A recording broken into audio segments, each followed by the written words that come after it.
Okay, we're doing something a little different today. Book review.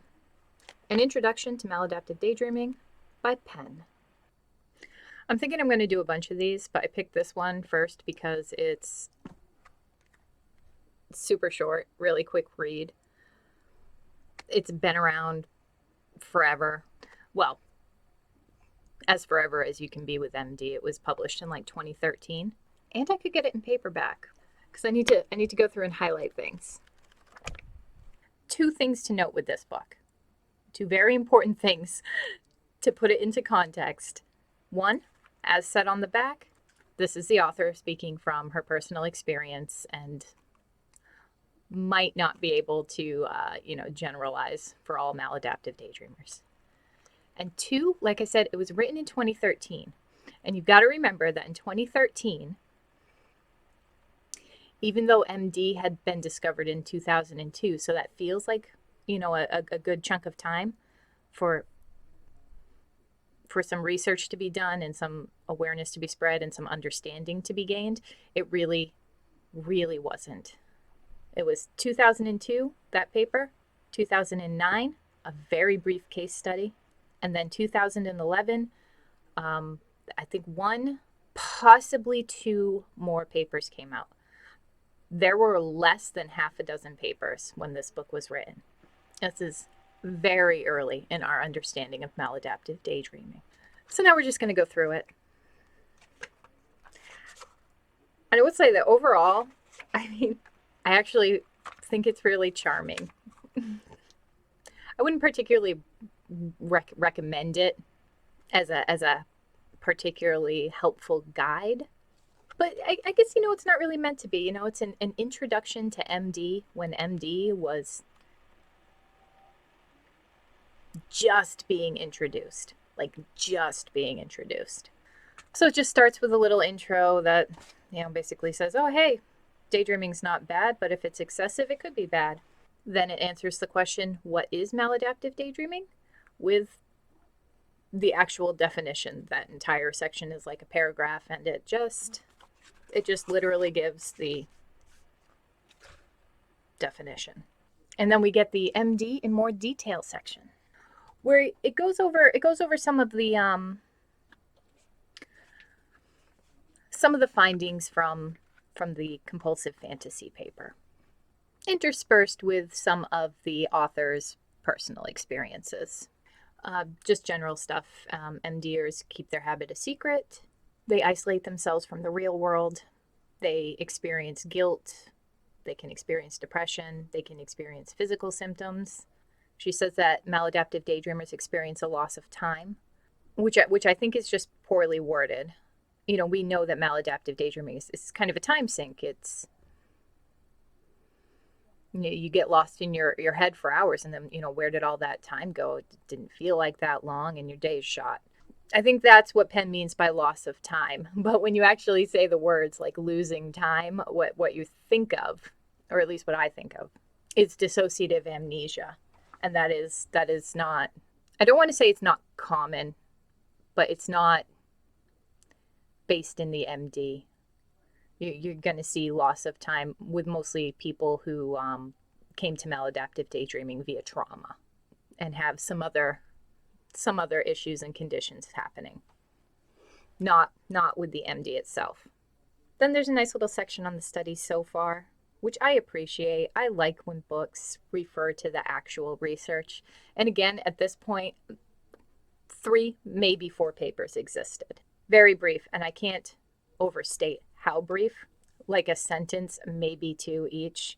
The Anna O case, Wilson and Barber's fantasy-prone one she mentions. Then she hits Somer with the 2002 paper. And then she skips to that case study from 2009. And this is where I found a funny mistake. And I wouldn't even mention it, except that she mentions it twice. So 2 names to know for this. Okay, 1, Jane Bigelson. Jane Bigelson was patient X. I have a video on her. It's called like A Brief History of Maladaptive Daydreaming, if you want to watch it. And for a long time, she was anonymous.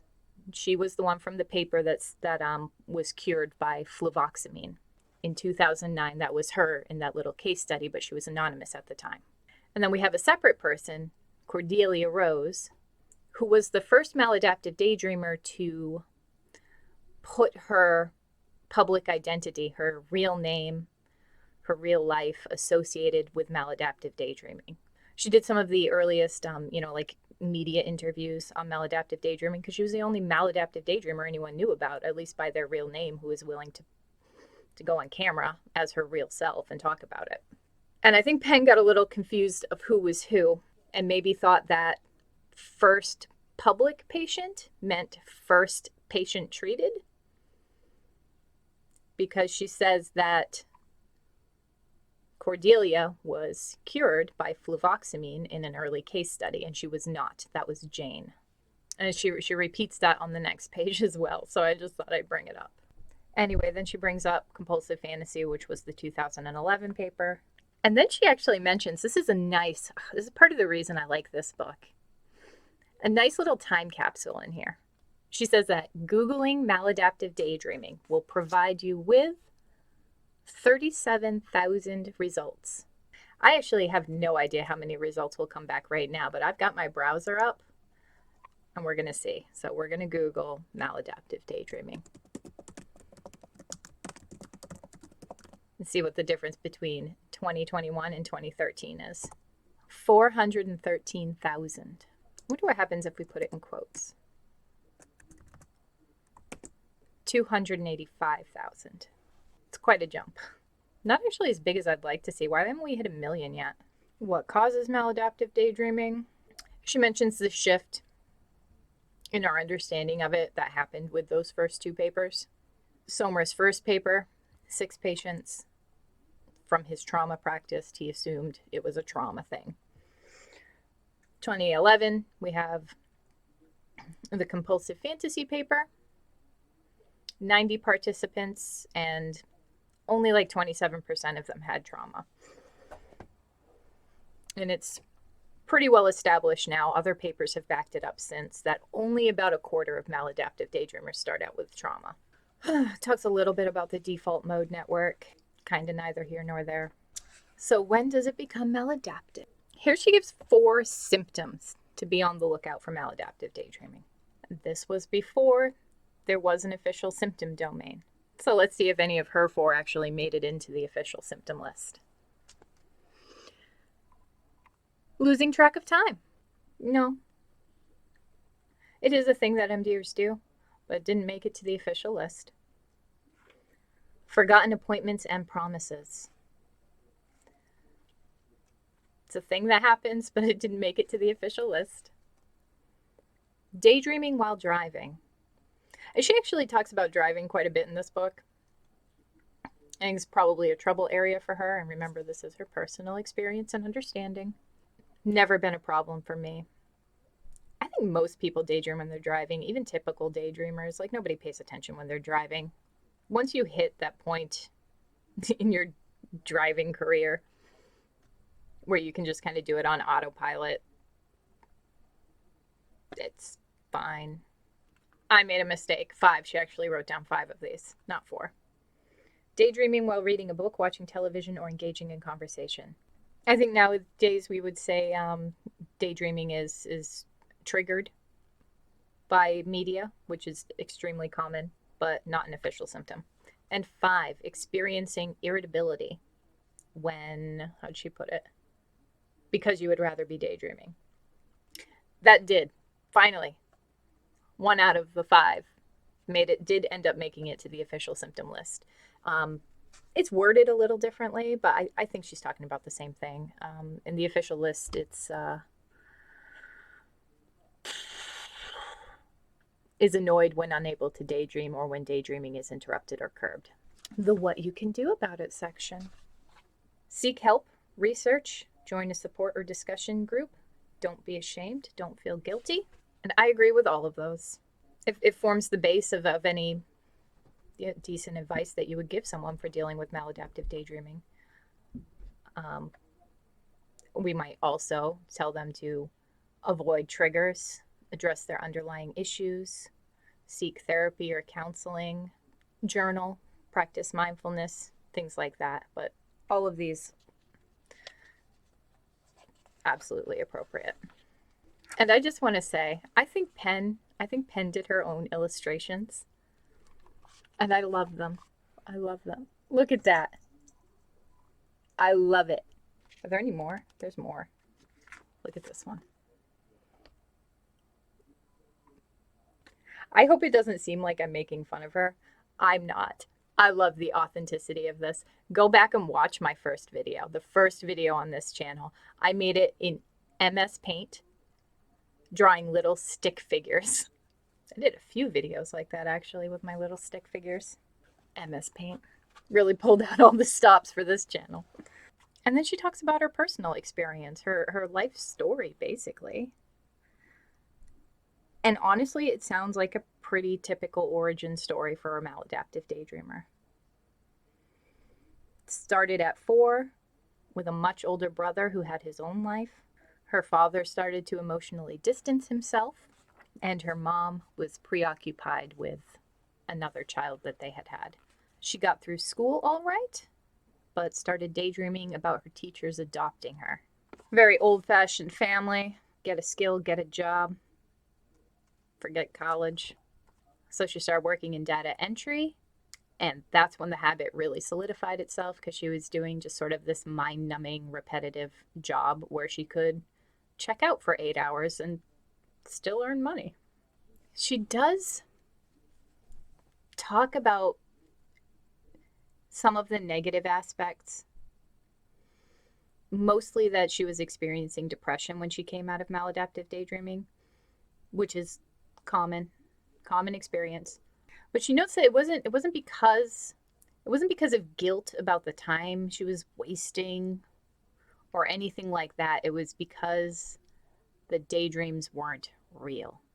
And there we see another sign of MD. You know that it's not real. By now the internet had popped into existence, so she Googled it. She found maladaptive daydreaming. It was very small back then. There was like one forum about it that I think was made in like 2009. The subreddit soon followed, and now there's a few. I mean, it's not as big as some other mental health communities. I mean, Google, anxiety forum. How many hits are you going to get? Maladaptive daydreaming, we've got 2 that are active, 3. And then, a couple Discords, a couple Facebooks, just sort of scattered around. And she just goes on to sort of talking about her life and how it unfolds, in relation to maladaptive daydreaming. And she just paints this crazy picture of herself. And I just want to say, Penn. Penn. She is everyone's elderly great aunt. That one who posts conspiracy theories on Facebook? That's Penn. You have a Penn in your life. I think that's why I like this, because it is just so like a maladaptive daydreamer before, who had to figure things out on her own before there was anything. And she's just, she's just a boomer with a bunch of cats and her crazy theories. Probably post Minion memes. It's just too real. It's too real. A lot of people would probably scoff at this, but I find it charming. But that's what we have to remember about Penn. She didn't have the resources that we have now. Even though she eventually found a community online, they didn't know what they were doing either. And those maladaptive daydreamers who are older, and not even that old, me too, to an extent. I didn't discover maladaptive daydreaming. It wasn't a thing until I was well into my 20s. So those older generations kind of had to find their own ways to adapt and overcome and build coping strategies and build their own mindset about their daydreaming and what it meant for their life with no one else around. So Penn talks a lot about the good parts of daydreaming, about internalizing it as something positive about herself, and how even though it's kind of a problem, she doesn't view that as the problem. She's very pro change your mindset, channel your MD into creativity. And she's found a way to make that work for her. She's found a way to live with it and She's writing now. If you look up this book on Amazon and look at her author profile, she has a bunch of books. I don't think I will be purchasing any of them, but she's doing what she wants, you know? She's writing. She's managed to lock the more harmful sides of her daydreaming away to manage them. And honestly, good for her. Good for her. That approach isn't going to work for everyone, but I think Penn's happy. She seems genuine. So I'm glad that worked out for her. It is not a path I would take. It's not really a mindset I share. But this is her personal experience, and it is how it is, and it turned out how it did, and that seems to be okay. When she talks about the downside, it's, you know, it's the driving thing. She really felt that she was putting people in danger, and that freaked her out. She was sometimes upset about the time wasting. She really felt like she could have poured those hours into something creative, but she didn't, and that upset her. And the depression that she had talked about before, with the disconnect between her reality and her imagined life. And then she just mentions one little detail, one of those little details that makes this book so charming. I've lost count of the number of times I've confided in one particular friend my fear that I might trip over into my fantasy world and never come back. And that is such a mood, as the kids would say. So many maladaptive daydreamers go through these fears and doubts before they know what maladaptive daydreaming is, or understand what it means for them, that it might be something else. It might be something worse. They might be headed towards something worse. They might one day just get stuck there. And even for people who do have a good understanding of maladaptive daydreaming, we don't have a good lifelong understanding of it. Anyway, it's just one of those things. And then she gets into the catalyst for viewing her daydreams maybe is having a more negative impact on her life. And it is so minion meme great aunt that I can't stand it. It's beautiful. I love it. So this is, I'm not going to read directly from the text. It's only a couple paragraphs, but I'm just going to read some important sentences. But who was I hurting? I didn't see that my daydreaming was harmful to anyone. All I was wasting was time, and it was my time to waste. Unfortunately, the truth about how daydreaming to excess can be harmful to others, as well as to oneself, was brought home to me by someone I thought of as a dear friend. What's going to happen?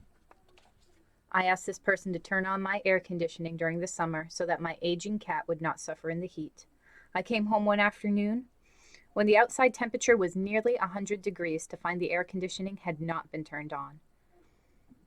My friend had given me a promise that she would do this for me.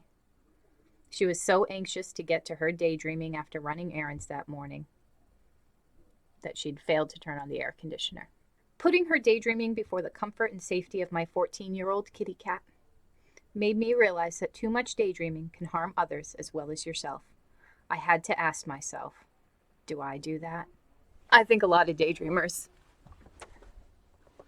myself included, coast for years on that idea, that exact same idea. It's not hurting anybody. Leave me alone. Who cares if I want to spend my life locked in my room daydreaming? I don't like people anyway. And some of them, at some point, will have a moment like this, or maybe several moments, where it just kind of suddenly lands. That maybe it's not just them. Maybe there's something more, and maybe they should try. And for Penn, that was almost losing her cat to heat stroke. For me, it was having a baby. For you, I don't know. If you've had that moment, drop it in the comments. Hurting myself is one thing, but hurting others is not something I wish to do. And it certainly is not a habit I wish to have in my life. So then the rest of the book, which is not much. I mean, look at that. It's just a few pages. This is very short. You can read it, depending on how quickly you read, in an hour. It took me 2 days to read. Shut up. It's because my baby needed help in Minecraft, okay? She diverges here in a way that I don't really like, redefining maladaptive daydreaming. In this part of the book, she kind of changes the definition to it is the retreat into a realm of fantasy which supersedes reality. Which, yeah, it is, but there's so much more to it than that. And maladaptive daydreaming as a term, at this point, in 2013, when this book was written, did have a definition. She knows what the definition is. It was on the first page of this book. So I don't know. I don't know why she chose to do that. Well, I guess I probably do know. It's because her mantra is change your mindset, which is exactly what the next sentence says. The first order of business is to change the mindset regarding maladaptive daydreaming. You can channel it into something good and keep it as a major part of your life while still also living. She does say something really weird, though. She says something really weird. There are treatments for maladaptive daydreaming, therapy and counseling being the foremost method of treatment. True. Absolutely true. New drugs are being developed that will block or prohibit the daydreaming process. And she says this, I think, twice in this book, and I have no idea what she's talking about. None. As far as I am aware, there is absolutely no drug being tested with the purpose of blocking daydreams. She didn't cite that fact either, so I don't know where she got it from. Perhaps she was referring to the fluvoxamine study and saying that, OCD medications are being studied with maladaptive daydreaming and might help. I think that's the most generous interpretation I can give that, because it's a bizarre thing to say. But our great Aunt Pen is a bit bizarre, and that's what we love about her. Then she gives some tips for management, research, 100% agree, self-analyze. Yeah, I agree. What she means by self-analyze, as she explains a little bit, she's basically saying address your underlying issues, get to the root cause of it, which is standard MD advice these days. Regulate daydreaming to a specific time. That's a really common approach people take. Keep a daydreaming journal, which I agree with. Journaling can help maladaptive daydreaming. Logging specifically. I mean, journal if you want to. Writing is a skill that can always be practiced and is a fantastic habit to be in regardless. But logging, paying attention to, what time, how long, maybe make note of your mood at the time or the theme of the daydream or something like that. See if you notice patterns. That's particularly helpful. Seek counseling or therapy. Set goals. You can use daydreaming to reward yourself. That is an approach people take. Don't beat yourself up. Absolutely. Join or form a support group with other daydreamers. I'm definitely not against this. Definitely not. I belong to a bunch of them. It's not good for everyone. Some people will find it enabling. If you get into a maladaptive daydreaming community and you're just like, I'm actually getting worse, then it's okay to back out. It's okay to step away from that community. It's not for everyone. Some people will find it triggering to be around other maladaptive daydreamers, and that's okay. And it may be a good idea to confide in at least one person and explain to him or her what you are doing. Actually, joining support groups is pretty good for that. Even if you're not going to be part of them, even if you're the type of person who can't be part of it, just making a throwaway account, posting your experience, and then leaving is fine, just to get it out there, just to say it, just to put it in words. Definitely can do this with a therapist. Do what you need to do to find healthy. And then the last part of the book, she tries to categorize maladaptive daydreaming. And I applaud the effort because it is something that has still not been achieved. They're starting to write papers on categorizing maladaptive daydreaming, the big ones being behavioral addiction, disorder of dissociative absorption, and OCD spectrum. But there's really nothing to say about these except that she tried. Again, super short book. These are very brief. They're like a paragraph long. All she really does is provide you with the dictionary.com definition of obsession, compulsion, and addiction and say, hey, some of these sound like MD. Who knows? Maybe the next few papers will suss it out. Then she just wraps it up. It's wrapped up with,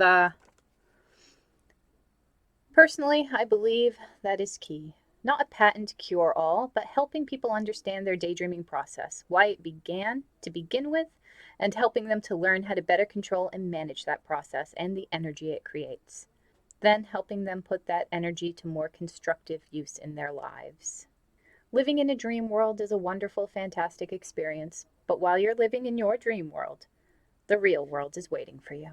And that's that. I don't know if we can actually call that a book review. I just kind of went through point for point. Is that how book reviews work? I watch a lot of The Dom, but I don't know. At any rate, that is an introduction to Maladaptive Daydreaming by Penn. It is 99 cents on Kindle. It is $6 for the paperback in American dollars. I would not bother getting the paperback. I only did it because I like to hold things for this.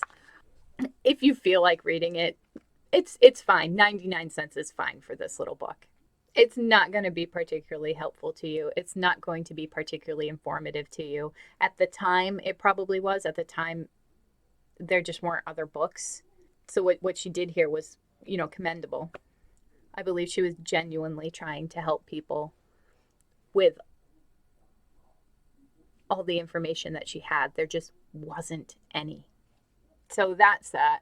And I think I'm going to do the Catherine Ambler one, which I think is Freedom for Maladaptive Daydreaming, a self-help strategy.